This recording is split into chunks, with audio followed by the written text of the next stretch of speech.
Welcome to episode 15 of Conversations on Modern Slavery. My name is Bryon Lippincott, and I am the head of communications at Free the Slaves. Conversations on Modern Slavery explores the complexity of modern slavery across the world, looking at its drivers, its manifestations, and its consequences. Featuring discussions about the latest research conducted by Free the Slaves and dialogues with eminent experts and frontline practitioners, this podcast seeks to amplify public awareness and galvanize action against modern slavery. Providing insights into the root causes, disclosing narratives, and pioneering solutions, Conversations on Modern Slavery is a must-listen for everyone passionate about eradicating modern slavery. Today I am joined by Ranjana Sharma from CWISH Nepal and Dr. Marta Furlan from Free the Slaves to discuss their groundbreaking research on child domestic workers in Nepal. So today I'm joined by Ranjana Sharma from CWISH Nepal and Dr. Marta Furlan from Free the Slaves. So I'd like to allow them a moment to introduce themselves, and then we'll continue with the episode. We'll start with Ranjana.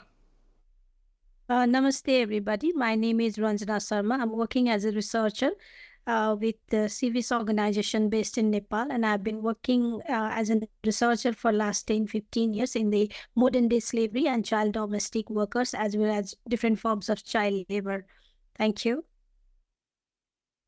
Hi, everyone. Thank you, Bryon, for hosting us in this episode. My name is Marta Furlan, and I'm working as a senior program manager for research at Free the Slaves, where I lead the organization's research projects on various issues connected to modern-day slavery. Excellent. Well, welcome again to both of you, and thank you for joining us. So today we're talking about a research project that is currently ongoing in Nepal, but that you guys started earlier this year. So can you give me an overview of what this research project is that is being carried out by Free the Slaves and CWISH that the two of you are managing? This research project that we are doing in Nepal is focused on the child domestic workers of Nepal. This issue, Bryon, has been going through for a very, very long time in Nepal as well as globally. But if we have to talk about Nepal, like in Nepal, recent data showed like in Nepal, there are almost like 55,656 children are working in domestic, rural, urban areas.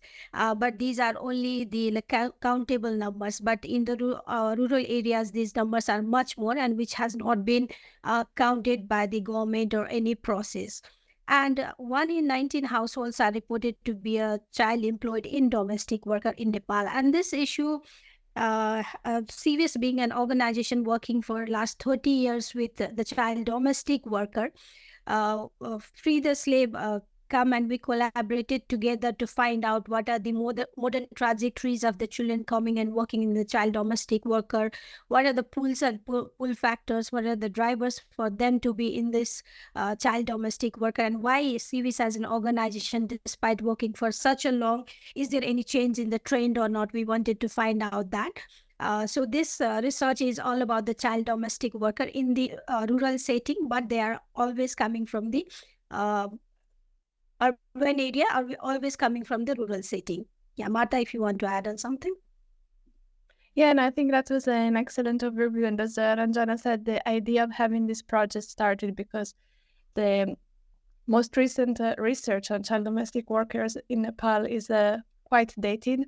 So there is a gap in our knowledge, meaning that we don't know if there has been any progress. When you go to Nepal and talk with the people who are not working in this sector, there is an assumption that we found out, as we will discuss later, that is a misassumption that child domestic workers today are doing very well, that the issue has been addressed and resolved, but reality, of course, is much more complex than that. So with the CWISH, we wanted to unpack this reality and see what is the actual situation of child domestic workers in Kathmandu specifically today.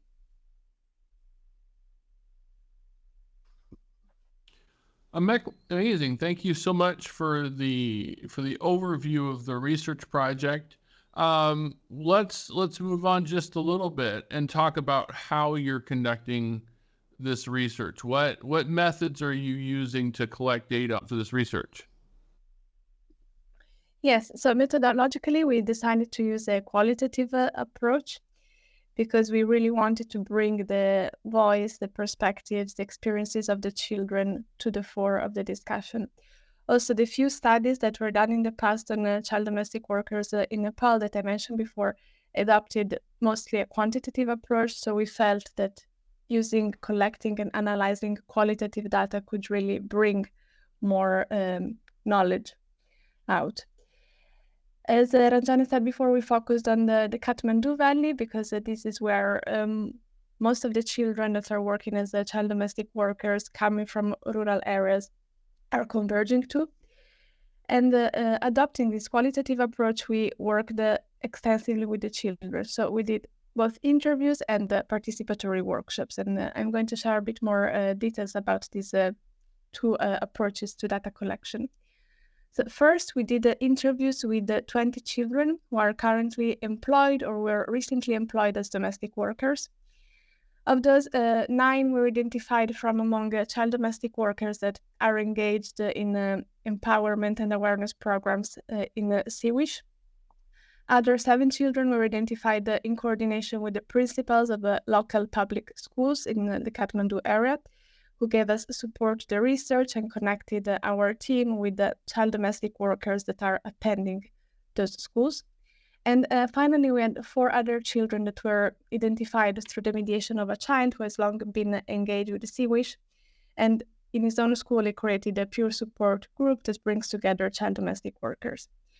Now, the fact that these children were referred to our research team by CWISH psychosocial counselor, or by the school principals, or by a peer student leader was very important because helped to facilitate an environment of trust and ensure that the recruitment of children was focusing on those that are psychologically and emotionally prepared to take part in the research.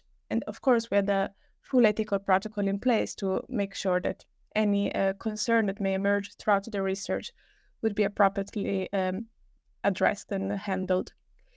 Now, in all cases, the minimum age of the children that were taking part in our research was 12, because we felt that children from 12 and above were better positioned to participate in an interview process of this nature, touching on the kind of topics that we were going to discuss. And in line with the ethical protocol of our research, we collected the consent both from the adults that are responsible for the children and then from the children themselves. And of course, the final decision on whether to be part of the interview process or not always remain with the child.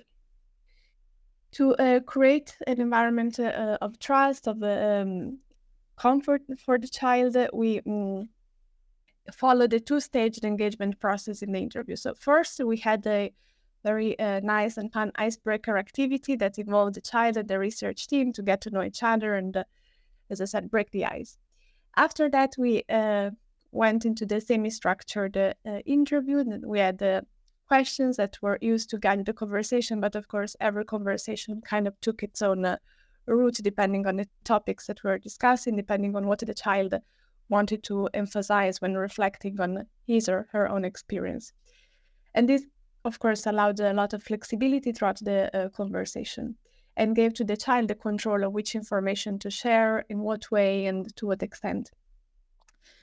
And beyond the specificities of each interview, let's say that children were generally invited to share about how they entered the domestic sector. So what Ranjana was saying before, what trajectories are bringing children to work as domestic workers in Kathmandu, what factors at the individual, family, community level drove this decision, and the experiences living and working in the house of their employers. And now, a final comment that I want to make on the interview is that at the beginning, a pilot interview was carried out with one child to make sure that the questions and the structure that we had thought of was appropriate. And this was a very important exercise because initially we had planned to have 90 minutes interviews, in which children would also be invited to do a drawing exercise. However, during the pilot interview, it became evident that children wouldn't be in the position to commit more than 1 hour. So we had to rethink the interview in a way that would accommodate the needs of the child when it came to time availability. Now, to the participatory workshops, that was the second step of our engagement with the children. We engaged with the 10 children, different from the 20 that we interviewed. And they were identified through the cooperation of a local public school.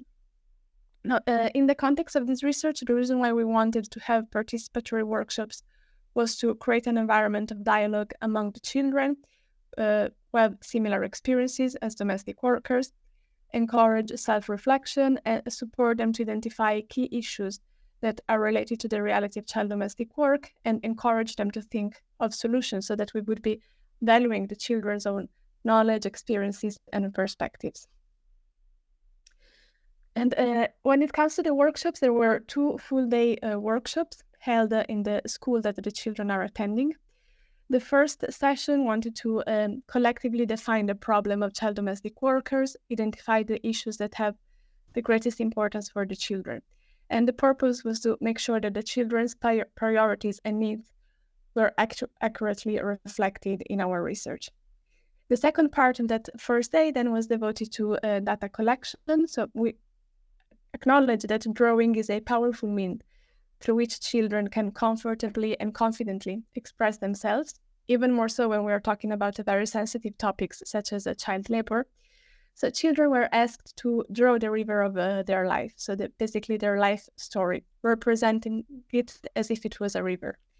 And when doing so, they had to identify major turning points, major events, and major milestones throughout their life journey. Then the second day, the workshop started from those rivers of life. Each child presented and explained to the rest of the group the drawing, and afterwards the children worked together to identify similarities and differences across their life experiences. In the final section of the second workshop, children were invited to draw a diagram. The child was placed at the center, and then they had to identify other actors that they believe have the most influence over the life of child domestic workers, for instance, the employers, the families of origins, and so on. And after that, they were invited to think of a child labor-free community and to develop recommendations targeting those actors to identify actions that they believe those actors should be taking to make the vision, the ideal of a child labor-free community a reality. And to conclude, I have to say that that was a extremely interesting exercise, and that I was so impressed by the capacity of those children to reflect on the problem and to think creatively and collectively about solutions.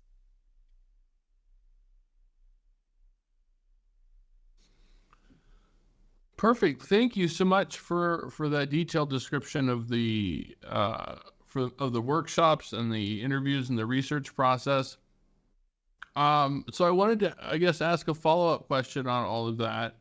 In terms of navigating working with children, how did you research with children is obviously more difficult in terms of ethics and approvals and all of those things that come with doing research with children. How did you navigate those challenges of doing research with children on the ground? Thank you, Bryon, for the question.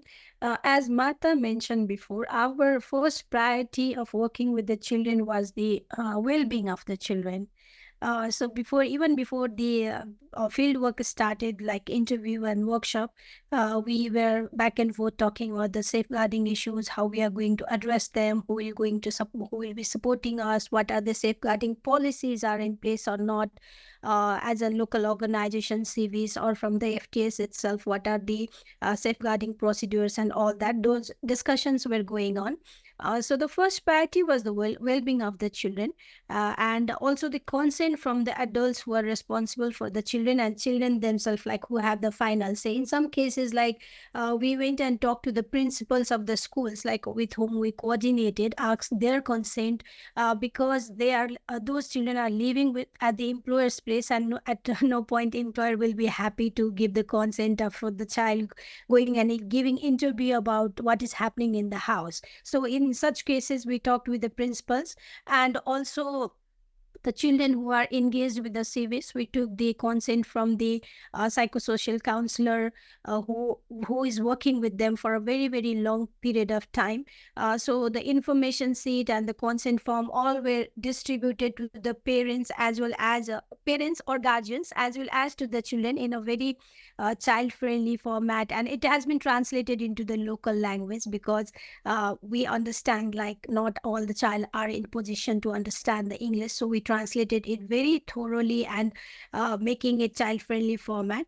And we also give the freedom for our children that they can withdraw at any point of time. I have to give you one interesting example here.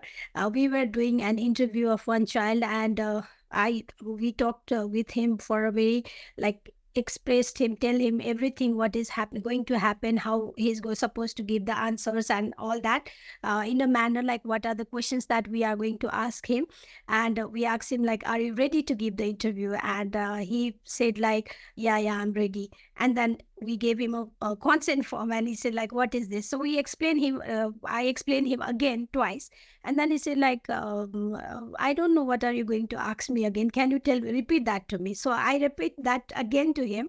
And then again I asked like, are you ready to give the interview? And he said like, no, I'm not sure if I'm ready to give the interview or not, because I'm not sure like, what are you going to ask me? So third time again, we explained everything to him, but finally the child said like, no, I'm not comfortable giving the interview. So we very nicely did all the process and sent him back to his classroom, because we didn't want it to put him in under any pressure.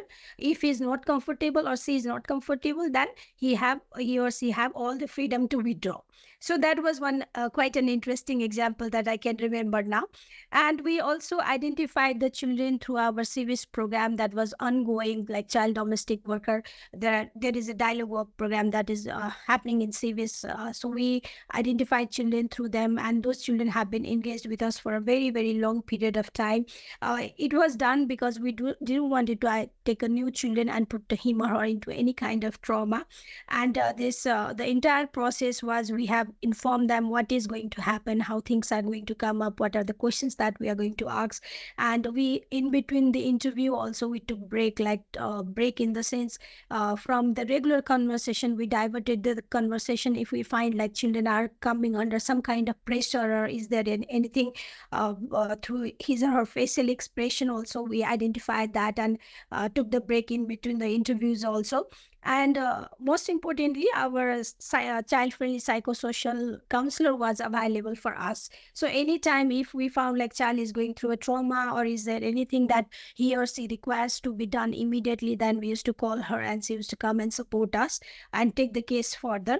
And a very clear procedure is in place in case of disclosure of the situation of abuse, or any support is required. For example, there was one girl child who informed us like she didn't even get a sanitary pad during her period by her employer. So for her, we supported her accordingly in that manner. Another child, she wanted a job. She wanted a work to be support to continue her education, because she have already left the employer's place. In such case also, later on, like we found a way out to help her. So, and even in case of abuses, we immediately call our psychosocial counselor, and see further take the case into to the final conclusion and all that manner. So the clear procedure was in place for us, and even the compensation, like the children who are working giving us an interview. For the children who are in the school, we give them a drawing kits. We provided the children who are coming at the CVS office, we provided provided them a transportation cost because they had to travel at our locations, and there was a lunch and a snacks was provided, and a very child-friendly environment was there. It was also easier for us because they have been engaged with the CVs and with us for a very long period of time. And throughout the process, the anonymity of the data storage, data analysis, and data publication was done because we always have a coding process, and no names were going to come out during our research. And so those are the challenges that how we mitigated it. But definitely saying like working with the children, this safeguarding issue is very much priority for us, and we didn't even compromise at once or at any point of time during the whole field work and our research process. Thank you, Ranjana, for covering that, all the ethics and the different procedures involved with that, and the challenges that that come with working with children in research. I think it's really important that people can hear how that process works and the importance of ensuring that you have an ethical procedure in place to handle all those things. Which brings me to another question. So are children the only participants of this research, or are there other participants as well? Thank you, Bryon. That's a really great question. And children were not the only participants, though we prioritized the data collection process with the children. However, we also wanted to collect a picture that was as comprehensive as possible. So we also organized a focus group discussion with the employers of child domestic workers, specifically with the 5 employers of child domestic workers in Kathmandu that we identified, contacted, and recruited through the mediation of local school principals. Now, this process of collecting data with the employers of child domestic workers was very important to us because employers have typically been excluded from existing studies on child domestic work, not only in Nepal, but more generally. And this, of course, is connected to the clear challenges that stand on the way of having employers wanting to sit down with their research team and sharing details about their approach to child labor. And Ranjana had to work a lot to ensure that this focus group could happen. She did a terrific job in making sure that we could have that kind of space where employers could come, sit with us, and feel comfortable in sharing information.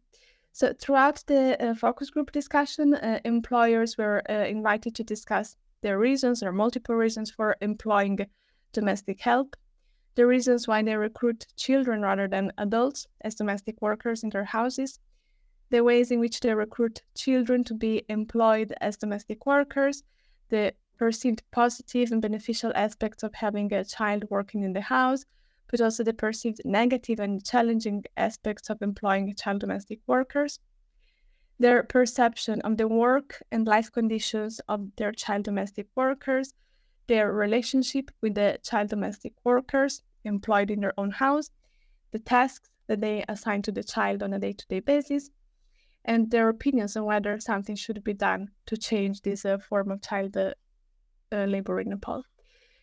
Now, because this, of course, is very delicate information to elicit from a group of people that are the employers themselves, we try to do it sensitively, and we, for this purpose, we, in the beginning of the focus group discussion, we created a vignette, so a fictional story that is telling about an employer in Kathmandu and his and his family's attitude towards the child domestic worker employed in the house. So we use that fictional story as a starting point to then raise questions, elicit a conversation, and make it easier for the employers to express their opinions and share their perspectives than if we had been asking the questions about themselves. And I have to say that now that with Ranjana, we are in the coding process. So we are analyzing all the data that we collected a few months ago in Kathmandu. It is very interesting to see the differences that emerge from between the information given to us by the children and the information given to us by the employers on the same topics. But maybe this will be the topic for a next podcast episode. And finally, we also had interviews with the key informants, with the 10 topical experts who have a solid and well-documented knowledge of the reality of child domestic work in Nepal. And these interviews were useful to contextualize a bit better some of the data collected from the children and from the employers. And the key informants that we targeted in this research included the staff members of Nepalese organizations that work on child protection, active in the rescue, rehabilitation, and the reintegration of child domestic workers. But we also spoke with the government officials and the school teachers.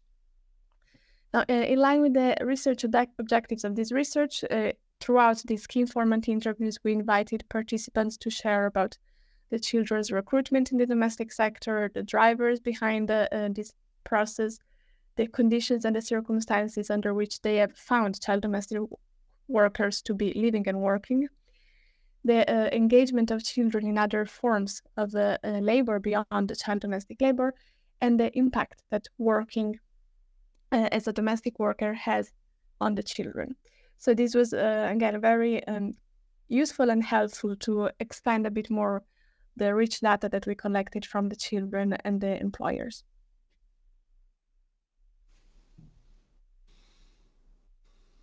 Excellent. Yeah, it sounds like a really interesting set of interviews and data that you're going to have to work with there, especially the interviews and data from the employers.